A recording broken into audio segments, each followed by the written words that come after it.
तो एक ऑर्गन बनता है, और एक ऑर्गन जब एसोसिएटेड ऑर्गन्स के साथ मिक्सअप होता है, कोलैबोरेट होता है, तो एक सिस्टम बनती है। तो हमने कल 11 सिस्टम्स के बारे में जानकारी ली थी, और उसके अंदर से स्पेसिफिक अगर हम बात करें तो सिस्टम्स के अंदर कुछ ऑर्गन्स आएंगे, ऑर्गन्स के अंदर कुछ टिश्यूज आएंगे, और टिश्यूज के अंदर कुछ सेल्स आएंगे। तो ये एक बनने की प्रोसेस है। तो हर ऑर्गन का वर्क अलग है।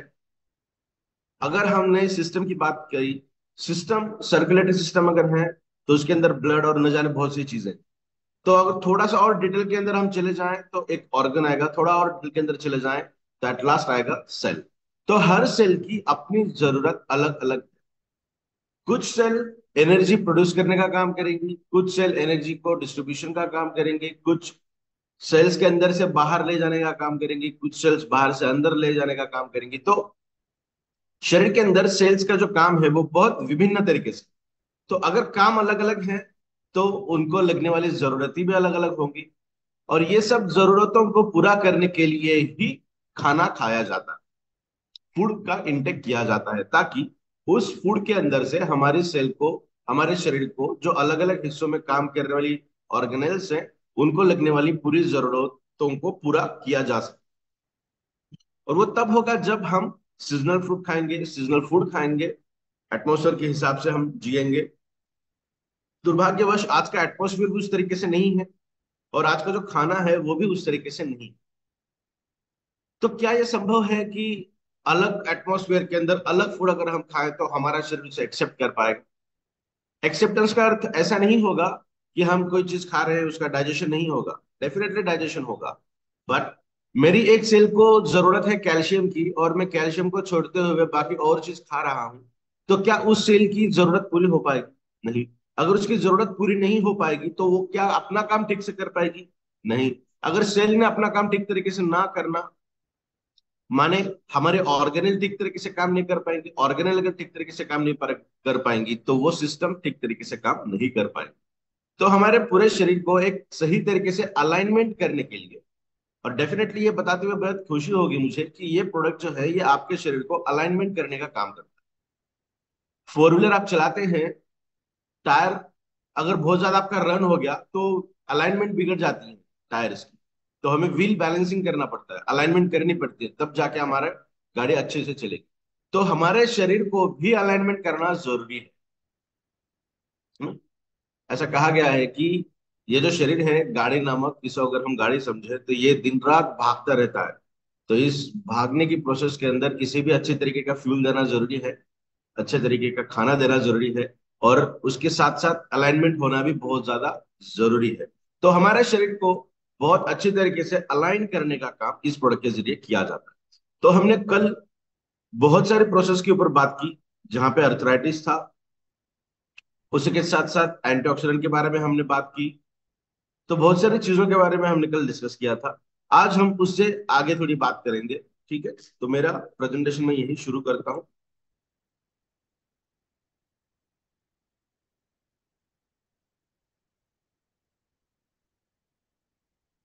यस, आई होप मेरा प्रेजेंटेशन यहाँ पे शो हो रहा है। Yup. Yes sir. Right sir, right sir. Ready. चलिए अब बात शुरू करते हैं आज इस प्रेजेंटेशन। तो देखिए, कल हम यहां तक आए थे, इरेक्टाइल डिस्फंक्शन के ऊपर हमने बात शुरू की थी। इरेक्टाइल डिस्फंक्शन बहुत मेल्स के अंदर पाया जाने वाला एक, क्या कहेंगे, लाइफस्टाइल ओरिएंटेड डिसऑर्डर ही कहेंगे इसे। नेचुरली तो हमारे शरीर के अंदर हर प्रोसेस चलती रहती है। मेल्स के अंदर अगर हम स्पर्म की बात करेंगे या फिर विगरस वायरेटिलिटी की बात करेंगे, तो ये एक प्रोसेस है जो हमेशा निरंतर तरीके से चलती रहती है। ठीक है ना? बॉडी के बाहर से इसका ये बनना शुरू, ये प्रक्रिया शुरू होती है। फीमेल्स की अगर हम बात करें तो जब उनका बर्थ होता है तब डिटरमाइन हो जाता है कि इनके बॉडी के अंदर कितने एग्स होने चाहिए, उतने ही एग होते हैं। और हर महीने अगर उसका यूटिलाइजेशन नहीं हुआ तो बॉडी के बाहर निकाल दी जाती है, उनके बॉडी के अंदर फिर से ये नई नहीं बनती। इसीलिए 45-50 के बाद जब मोनोपॉज का ड्यूरेशन आता है उसके बाद फीमेल्स को प्रेगनेंसी के जो चांसेस है वो ऑलमोस्ट खत्म हो जाते हैं। बट मेल्स की ऐसी बात नहीं नहीं है। इसका मतलब क्या कि मरते दम तक हमारे शरीर के अंदर ये जो प्रोसेस है ये बनने की शुरू रहती है। तो नेचुरली तो हमारे बॉडी के अंदर हर प्रोसेस अच्छे से ही है, अगर इसे ताम्र बनाना है तो। बट जैसे जैसे एज हमारी बढ़ने लगी है, 20 30 30 35 साल के बाद ही हम ये दिक्कतें शुरू हुई। बहुत सारे लोग ऐसे हैं, मेरे स्टूडेंट्स की मैं बात करूं, जब हम रिसर्च के दौरान बात करते हैं, बायोलॉजी है तो हमें हर चीज के ऊपर उतना टेक्निकल और उतना डीपली बात करना ही पड़ता है। तो जो ग्रेजुएशन पोस्ट ग्रेजुएशन के बच्चे हैं उनके अंदर भी कॉन्फिडेंस, स्ट्रेंथ, ये सब चीजों की दिक्कतें दिखी जाती हैं। और जब हम एनालिसिस करते हैं तो टेस्टोस्टेरोन का जो लेवल उनके शरीर के अंदर है वो भी बहुत कम मात्रा में पाया जाता है। तो टेस्टोस्टेरोन तो बहुत ज्यादा इंपॉर्टेंट है, बहुत ज्यादा जरूरी है हमारे शरीर के अंदर। नेक्स्ट जनरेशन को लाने के लिए भी आज थोड़ा सा समय हमारे पास है इस प्रोसेस को बात करने के लिए, तो थोड़ा सा डिटेल बात करेंगे इसके ऊपर।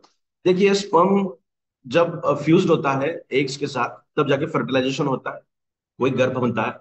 बट जब स्पर्म की क्वालिटी ही ठीक ना हो और जब फर्टिलाइजेशन होगा, स्पर्म की क्वालिटी और फर्टिलाइजेशन का कोई लेना देना नहीं है, कोई भी लेना देना नहीं है। काउंट सही मात्रा में अगर है तो फर्टिलाइजेशन डेफिनेटली होगा। तो काउंट एक अलग चीज है, स्पर्म काउंट अलग अलग चीज है, और क्वालिटी एक बहुत अलग चीज है।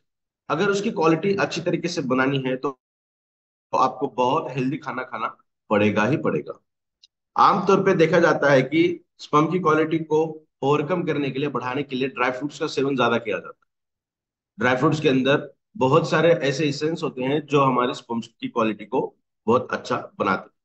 और ये बताते हुए बहुत खुशी होती है मुझे कि ईबायोटोरियम के प्लेटफॉर्म पे हिबारिज मोर पर जो प्रोडक्ट है, इस प्रोडक्ट के अंदर almost, I am talking about almost 90% से भी ज्यादा इंग्रेडिएंट ऐसे हैं जो हमारे बॉडी को स्ट्रेंथ देने का काम करते हैं।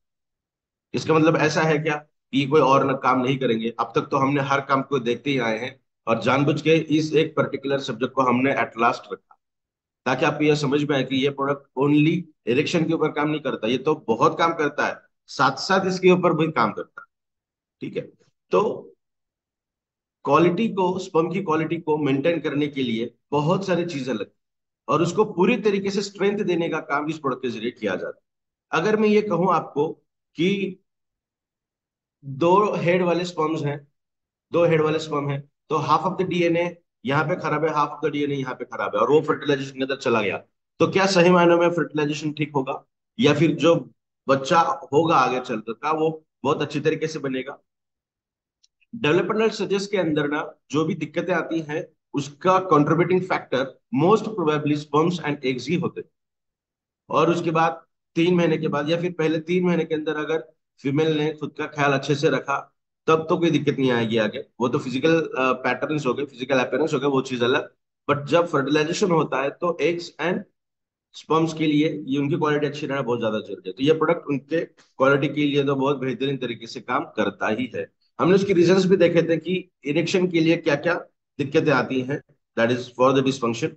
तो stress, anxiety, depression, migraine, diabetes, heart rate समस्याएं, अस्थमा, रेस्पिरेटरी प्रॉब्लम्स, ये सब चीजें हैं। रिलेशनशिप, वो भी एक बहुत बड़ा फैक्टर इसके अंदर कंट्रीब्यूटिंग है। तो ये प्रोडक्ट ना, देखिए जैसा हमने ब्रेन के ऊपर बात की थी, न्यूरोलॉजिकल के ऊपर बात की थी, इसका मतलब कि ये आपके हार्मोन को सही तरीके से बैलेंस करने का काम करेगा, रेगुलेट करने का काम करेगा। आपके अगर हार्मोन्स ठीक तरीके से काम करने लगे तो एंजाइटी, स्ट्रेस, डिप्रेशन, माइग्रेन, ये सब चीजें तो बहुत अच्छे से बॉडी से बाहर निकल जाएगी। इसका मतलब आपका ब्रेन उन सब चीजों को उतना पॉजिटिवली अट्रैक्ट नहीं कर पाएगा। ये सब चीजें क्यों होगी? जब हमारे थॉट प्रोसेस गलत है, जब हमारे हार्मोनल इम्बैलेंस की चांसेस है, तो अगर हार्मोन्स का रेगुलेशन ठीक तरीके से होने लगा तो ये सब चीजें बॉडी से थोड़ी सी बाहर होती है।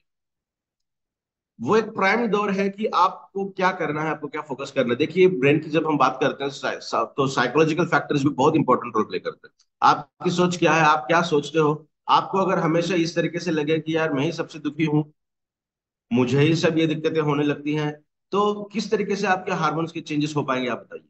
तो जब एक एक डेफिनेटली ये प्रोडक्ट यूज करने के बाद ना आपको वो एक फीलिंग आएगी कि यू आर कॉन्फिडेंट, नहीं मैं ये कर सकता हूँ। और उस प्रोसेस को अगर आप निरंतर तरीके से काम में लाओगे ना, तो डेफिनेटली आप ब्रेन न्यूरोलॉजिकल रिलेटेड या ब्रेन रिलेटेड हर समस्या से बाहर निकल सकते हो।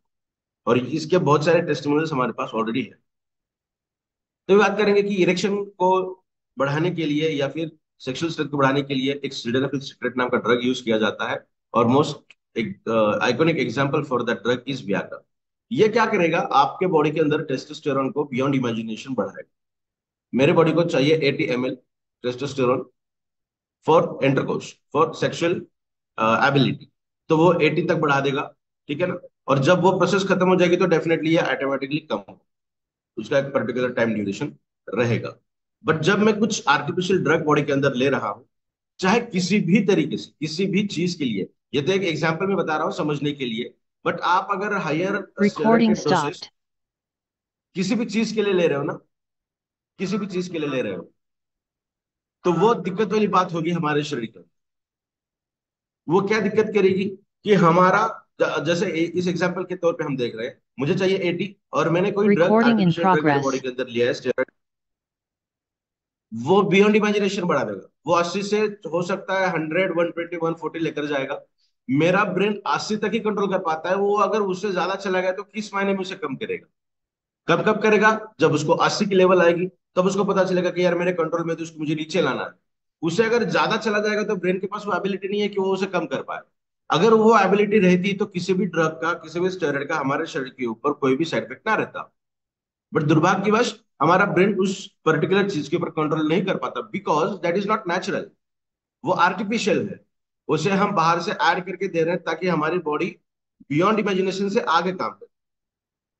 देखते ना, कोई एथलेटिक है वो स्टेरॉइड का सेवन करते हैं, उनको 1 किलोमीटर भागना है और नेचुरल तरीके से वो उनकी बॉडी वहां तक थक जाती है, अगर वो स्टेरॉइड लेते हैं तो 2 किलोमीटर तक भी वो उसी तरीके से भाग पाएंगे।